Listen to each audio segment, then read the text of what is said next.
A well-known member of a gang with a history of disregarding U.S. law, covered in violent and disturbing tattoos, is here in this country directly compromising our national security, and the president is doing absolutely nothing about it. John, I'm speaking, of course, about Secretary of Defense and unsecure signal chat enthusiast Pete Hegseth. I'm sure you've been following this like everybody else the last 24 hours, but go ahead and give us a quick recap of your thoughts on it. And, the question that keeps running through my mind, and maybe you can shed some light on it, is how in this or any other conceivable universe, the administration could be comfortable with this as a way of doing business. It kind of boggles my mind. I mean, the party, of course, that yelled and screamed about Hillary Clinton's private email servers is now trying to cover up the fact that they had a secret signal chat to discuss military operations, details of those military operations before those military operations happened. From what I understand, the journalist said that it was a step-by-step, minute-by-minute process of the strikes in Yemen. And he was added to this top secret chat along with the Vice President of the United States, the Secretary of Defense, and numerous others. I think Tulsi Gabbard was also in there. And a reporter from The Atlantic is added to this top secret chat. He said that he thought it was a prank. He thought he was being pranked at first, and then he saw all the things that he had been described. He saw them all being fulfilled and all be followed out to the letter. I can't think of another story like this where it's just it's one thing to be careless. This goes beyond just careless and almost just a complete disregard for classified material security. So I don't know. I can't. I'm kind of at a loss for words on how this happened. The White House has already claimed that or has already stated that these are actually real chats. Like, this is completely real. This reporter was actually added to these chats. I know that Secretary of Defense Pete Hegseth said that the first thing he did was he started to attack the reporter that was added to these, calling him a liar, et cetera, et cetera. Of course, he says all these things after it was admitted that this was 100% true. And Tulsi Gabbard got an absolute grilling from Senate in a Senate hearing today, where they were saying, "Okay, you're claiming that nothing in this chat was classified. Okay, tell us what was in the chat." And she's absolutely refusing. She even refused to state whether or not she was in this chat as well. So, I mean, you talk about just trying to damage control. Obviously, there's the Trump supporters who are talking about this is all 4D chess. This was all intentional. No, there is absolutely a case that government officials intentionally leak things. There is no situation in which the Trump administration looks good by leaking literal war plans to a reporter hours before those happen. Like, there's just no good scenario for this. There's no way they look good coming out from this.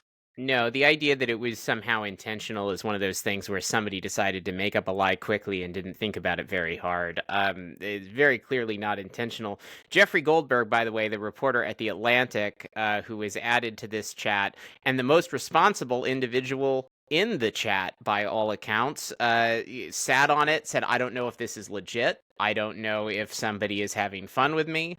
If it is legit, there's some very sensitive and potentially damaging and dangerous national security information in here. I'm not going to roll public with it. I'm not going to do anything until this operation has occurred. Once the operation occurred, he realizes, oh gosh, all of these details did pan out. This is exactly what we're seeing happening. This was a legitimate thing, and that's when he came forward with the piece in The Atlantic. Even then, has not dumped the full chat log, which I'm sure he has in his possession, because the way Signal operates, of course, is that everything is stored locally on your device. So every one of these phones that someone was on has an unsecure, complete copy of all of these messages downloaded on it. The chat included not just Hegseth, of course. You mentioned Tulsi Gabbard, who has admitted she was out of the country at the time that these chats were occurring, which is even more potentially compromised in terms of national security information. J.D. Vance on the chat. Michael Waltz was the national security advisor who most people are pointing. He was in Russia. when he was added to this chat, and Russia has been documented to go after Signal and try to break into Signal encryption. Yeah, was it Walter Witkoff who was in Moscow at the time? But well, at least one of It the was one of participants them. was in Moscow. Rubio was on the chat, Sec State, John Ratcliffe, the CIA director, both the chief of staff and deputy chief of staff for the White House. These are all people with a very, very solemn duty to protect national security and to prevent classified information from falling into the wrong hands, from being mishandled, from being treated inappropriately.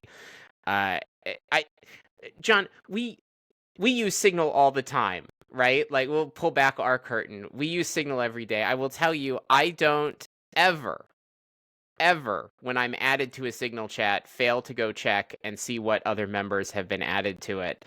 This is a dozen of the top administration officials with a real responsibility to ensure the security of confidential information, not just an ethical, moral, and professional responsibility, but a legal responsibility to ensure that information is not being mishandled in a way that's not safe and secure.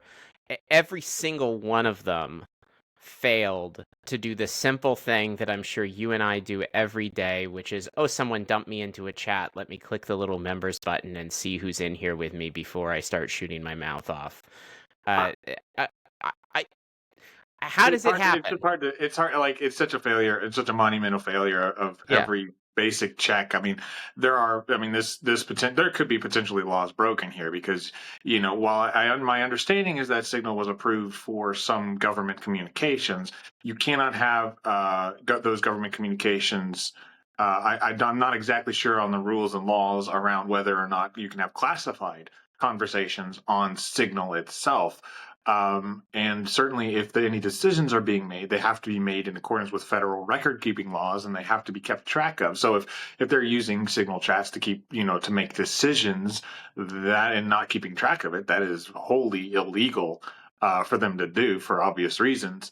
Um, but I still go back to the fact that Tulsi Gabbard to Congress earlier today claimed that nothing in the chat was classified, but refused to divulge what this unclassified conversation was. And I'm really hoping that Jeffrey Goldberg calls their bluff and says, "Oh, you're saying it's not classified. Here where everything is," because that would just Well, absolutely call their bluff and show everyone what exactly was going on in those chats. And back to him, he did this exactly how a responsible journalist yeah. should handle these things. He did not blow the cover on the mission. He did not reveal these things before they had taken place. And by all accounts, he has only revealed non-classified information about what was in those chats. Um, he shared some, broad details about what he hasn't shared, and that it was but minute by minute planning of the military strike. But as far as the actual details and who's what when where, he's been absolutely quiet on it. So I would love to see him actually call the Trump administration's bluff that, okay, you're saying nothing is classified. Well, here's everything that was said. Yeah, whether or not he does that publicly, John, I'd be willing to bet that there's a very strong chance he will, at the very least, provide all of that information to the appropriate oversight committees, which can then hold the administration's feet to the fire. Speaking of feet to the fire, it's not just the content of the chats that Gabbard was tap dancing on today, but also the question of whether she was accessing these chats and participating in these chats while outside of the United States on her personal phone or on a government issued device. There's a very big security difference between your own personal hardware and something that has been secured and issued by the federal government. And that's doubly important in this case, where again, these chat logs are all stored locally on this device. So if it is true that Pete Hegseth was copy pasting mission details from secure systems into this unsecure Signal chat, that's also then seeing that information downloaded and stored onto personal private cell phones, that is, I mean, that I'm struggling to see how that's not a violation of federal law, and a very serious one. I'm of course not an attorney, But it certainly is a very egregious breach of national security. And, I understand the administration's defense is like, well, look, this clearly didn't compromise that information because the strikes went well. The journalist held his tongue.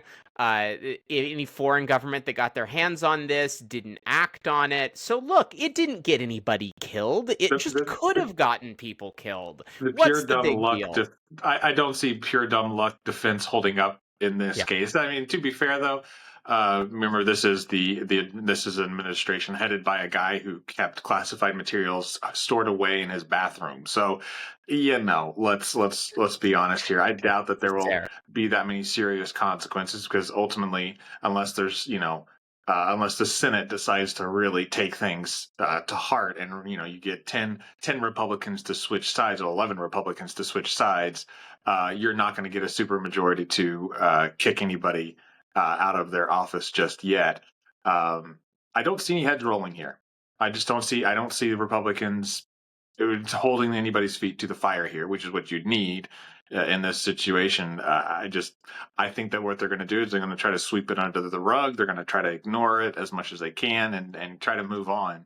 And downplay it, and we've already seen this. I mean, Fox News is saying, "Well, don't you see that this shows that they're serious about what's talking on? We see into their chats, and nothing bad came out of it." It's like, whoa, whoa, whoa, whoa, whoa, whoa. Yeah, it's going to be interesting to see how Republicans try to play this. But again, I mean, as somebody pointed out, this entire administration from day one has been a clown show, and this is day 65 more of it.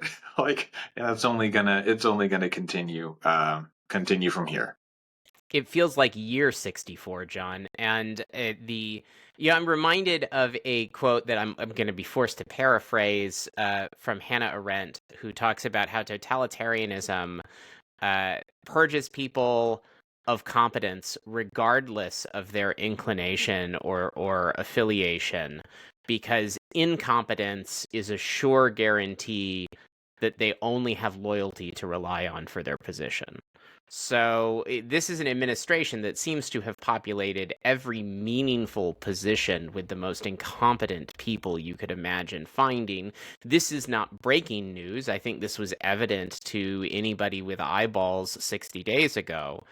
But what we're seeing now is we're seeing why it generally is not a good idea to put wildly incompetent but presumably loyal people into these positions. And it's because they can't do their jobs, and they can't do their jobs well. And it's one thing when you don't do a job well and it's a private business and maybe it jeopardizes the success of the business, or it's retail and maybe customer service is bad. It's a very different thing when lives hang in the balance. I think we need to hold these people to a higher standard. They can't be just like lovable bunglers and, oh gosh, there they go again, look at them throwing journalists in chats and tripping over their own shoelaces, and they just can't do anything right. This is a very dangerous situation, and it bodes very, very poorly for the future of the country over the next 4 years.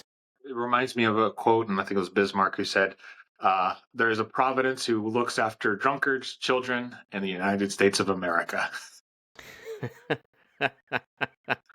So Well, we'll need all three. you know it.